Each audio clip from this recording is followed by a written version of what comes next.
one's here yet. We're going to wait for some people to come on. This is so nerve-wracking. I know. How do people do this all the time? I don't know. So anyway, we're here live doing the dish about egg donation. I'm Lynn, and I am a parent. There's nobody here. That's okay. Okay. So I'm Lynn, and I'm a parent of 8-year-old twins through egg donation and sperm donation. So DEDS, mom, twins. Super cute twins, by the way. Super cute. Terese. I am an egg donor. I have been an egg donor 4 times. I just finished my 4th donation recently, actually. And it's not something I've ever really talked about publicly. So I just wanted to share my story as well. So I'll let Lynn go first because our stories intertwine. Yeah. So, I spent most of my life focused on my career until I got to be about 40, which was really late. And at 40, I thought, hey, maybe I should start thinking about having a family, something that I always dreamed about doing as a kid. And so instead I said, hey, let's just run a marathon or 2 and see what happens. Maybe I'll meet my guy. So since that didn't happen, I got at 44 and I got 42, 42. I started seriously looking into having a family on my own. So I got a fertility doctor, and my first year I spent doing 3 drugs 2 times a day, so 6 shots a day. And it was hard, man. And every month I got 1 egg, and I was doing IUI at the time, so wasn't being as aggressive with IVF at that point. And a year had passed, and my awesome friend Tommy Page encouraged me to get busy and change doctors, go to a doctor who's had a more aggressive plan. And so I met with Dr. Sahakian, who's awesome, by the way, Dr. Sahakian, if you're out there. And he said to me, look, if you really want to have a child, you really should use an egg donor. Thanks, Tommy. Hi, Tommy. Hi. So anyway, so using an egg donor was, wow. I was like, really? Wow. So you totally lose your DNA link to your kids. And, I was like, I don't know if I could do that. He said, well, when that kid comes out of your body, I don't think you're going to really care. So anyway, I forged ahead and saw an agency, Wendy and Tina, love those girls. They're amazing. At Gifted Journeys, and went there and picked out my first donor. Now, my first donor was really funny because I was like, let's just get one that has lots of eggs. She already was proven. She has a lot of eggs. Let's go. And she didn't look anything like me and really had not a lot in common, and it was kind of funny. So we got 30 eggs the first time, which was awesome. Our first IVF, nothing. Did not get pregnant. Second IVF, did not get pregnant. The third one, I did. And 9 weeks in, I lost the baby. Wish I had done pre-genetic testing, which I didn't do because I didn't want to spend the additional $3,500, which is crazy in hindsight. And so from there, it was horrifying. It was the worst day of my life, a miscarriage. And I was like, oh my God, what am I going to do now? I felt broken. I felt distraught. I was overwhelmed. I was stressed about money. And then I just said, I'm forging ahead anyway. So I got another set of donors. And this time I went with somebody that was looked like me, had similar background as me, had a lot of traits in common in terms of characteristics and things that she liked to do. So forged ahead with that. And it was her first time. So she got, I think, 14 eggs, and we had 9 embryos. And on day 3, before you would get your egg donor transfer or your egg transfer, embryo transfer, I should say, they didn't call me. And then when I got to Dr. Sakian's office on day 5, he said, I almost canceled the whole thing. None of these embryos are splitting the way we'd like them to. We have 3 of them that are somewhat viable but don't expect much. And I started laughing hysterically, which he was really uncomfortable about. And so he said, okay, that wasn't what I expected from you, but all right. So anyway, we forged ahead. And after this long, arduous trip, at 44, I gave birth to my twins, Charlotte and Isabel. At which point, I needed a nanny to help take care of my kids on my own.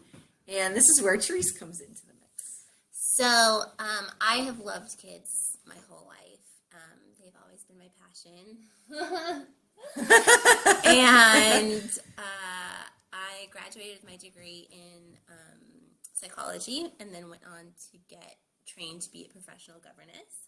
And moved to LA and was like, somebody please hire me to take care of their kids. And I was struggling so hard. I mean, as a young woman in LA, it's very difficult to get a job, trust me. So I met Lynn through a mutual friend, Heather, who owns a nanny agency.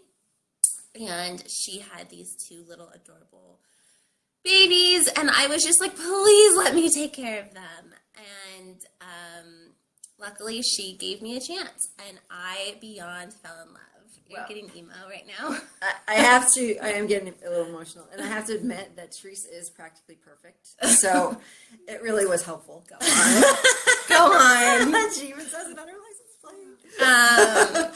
So anyways, I was given this amazing opportunity, and I took care of Charlotte and Isabel from 9 months, basically 9 months, until they were like 3.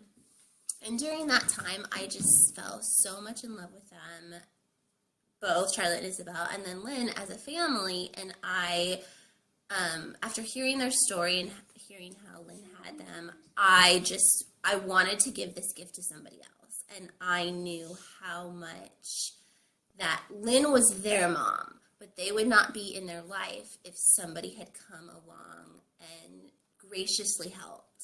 And I just wanted blatantly to give that opportunity to somebody else. Knowing how much I want to be a mom someday, it means the world to me that there's other women that don't have that opportunity naturally, and there's people like me that are willing to do it. So wow. I jumped 2 feet in, and it was an amazing experience. And the people that were close in my life that knew that I was doing it were a little weirded out by it. Like, you're doing what? You're going to have some little kid with your DNA running around? And so it is a little bit confusing to those who don't know the difference between a surrogate and an egg donor. An egg donor basically just goes through like half of the process in terms of IVF.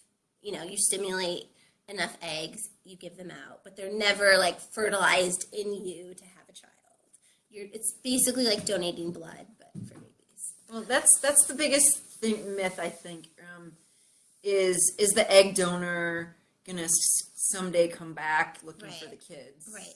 And I can say from my own personal experience, I have no emotional attachment. I don't even think that I have kids out there. I don't wonder what they look like. It's such a, it's literally very much like donating blood.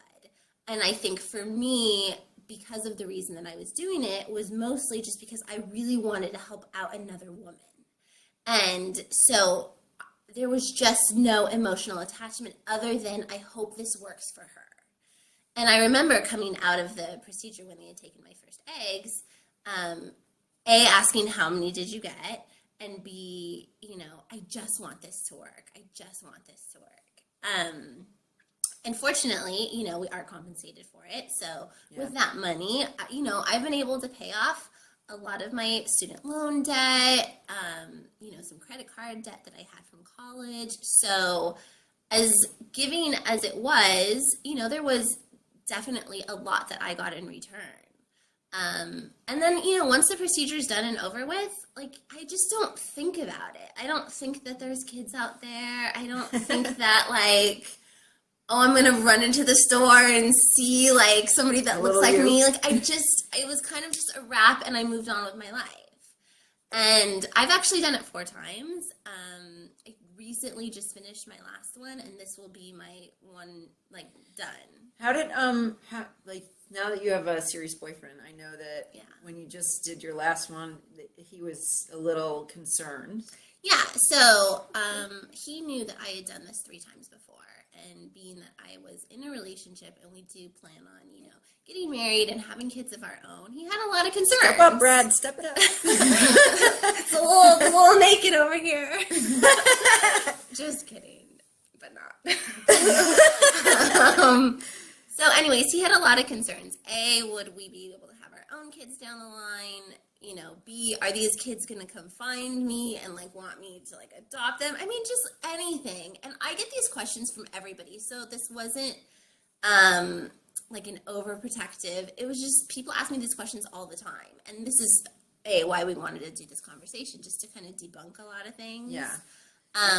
There's not an ounce of me that feels like one day somebody's going to show up on my doorstep and say, hey, Mom, it's me. I don't think that's going to happen, and it won't, given we do sign contracts and there's a lot of legalities and a lot of communication between the egg donor and the intended parents. Have you ever met any of the parents? I've met one set of parents, and it was actually my last ones, and it was by far the most amazing experience I've ever had. It was, for me, the best way to end this journey. Yeah. It was very cool because we had lots of quirks that were the same.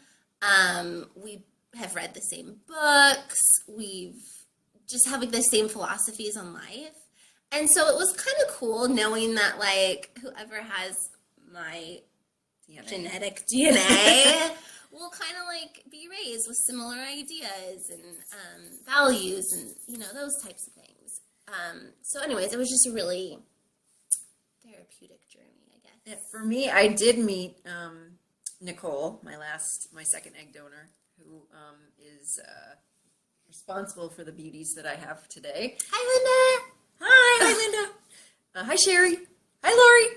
So anyway, I did meet Nicole, and I have to say that I was asking Terese if she felt like that she was getting kind of stared at or whatever, because I had lunch with me and Nicole and Wendy from the Egg Donation Agency. We had lunch, and I was so focused on, okay, she's left-handed and I'm left-handed, and her hair was kind of a big ball of a mess, and she's like, oh my God, my hair's always a mess. And this one behind me, always messy hair. Interesting. But I looked at how she how she ate her food, and what her feet looked like, and how she laughed, and it was just really funny. It was funny. Hi, Charlotte. Lori says hi, Charlotte. It was funny, but and we the same thing with you. We read so many of the same books, and she was so into the spiritual realm like me, and she was a yoga teacher, and it just really was awesome. And so I cannot thank her enough for the gift that she did for me. And it's I think the best part from my perspective as a parent from using donors is that not only am I so entirely blessed to have these children, but that I thought, oh God, they're never gonna have my blue eyes or my skinny legs or all the weird stuff when you think about having a kid, what they're going to look like and what they're going to be like. And the funny part about it is these two that I have right now couldn't be more it's the weirdest thing. It's a thing called epigenetics, actually. There's a guy out there named Bruce Lipton who studies epigenetics, and he in the short, basically, your environment trumps your DNA, no matter what. So whatever these kids are brought into, they're going to adapt to that, and they're going to be part of that family. And this one right here couldn't be more of a mini version of myself. True. It's kind of like looking in the mirror every day and kind of scary. But, so if anybody out there has any questions or is just nervous about it, yes, the process itself is so draining. You're overwhelmed. You're you're broken. You're emotional. You're hormonal because you're shooting yourself up with hormones. that, you have no idea the outcome, because even using an egg donor, like my first 3 tries, she was 21 years old. There's no reason why we didn't get pregnant. Or I should say why I didn't get pregnant. It just was how it happened, and I couldn't be more blessed to have the 2 girls that I did end up having in the end anyway. They are the perfect souls for us, for me, for our family. So I just wanted everyone out there to know that, I know what you're feeling, and I know how hard it is, and we're here. We're going to try and do this again. Yeah. If there's one message that I would love for women 20 to 35 to know is that if you donate your eggs, it does not reduce your risk of having your own kids. The only thing that works against you is if you wait too long, just like anybody else. And that is, live your life, do everything that you want, but just know that the longer that you wait, you have a harder time getting pregnant. And I know people that are younger than me that have a harder time getting pregnant. And it's just so taboo to talk about, and I've never really even gone public with this. So yeah, exactly. So that's why I just wanted to send this message out that, it's not impossible, but just know that the longer you wait, the harder it is going to be. But you have to live your life and do everything it is that you want. And fortunately, there's solutions. And for me, what I would suggest in hindsight is embracing the struggle, because it's your story and it's your journey. And I'm going to get all misty. Do it. Go there. To surrender, and surrender again. It wasn't till the day that I said whatever, at the end, there, that it really happened for me. Because the more pent up you are, and the more stressed out you are, and the more you're obsessed about it, the harder it is for it to happen. And the last thing is find a tribe. Find people that can support you. Find like-minded people. I encourage any of you to go visit PVED, Parents Via Egg Donation, pved.org, pved.org. And there's a plethora of information there for you. There's a forum of people that have gone through it, are going through it, and can be very helpful for you. And look up Marna Gatlin at pved.org. And thank you, guys. Thank you. Thank you for coming. What? Have a great day. I want to see. Bye.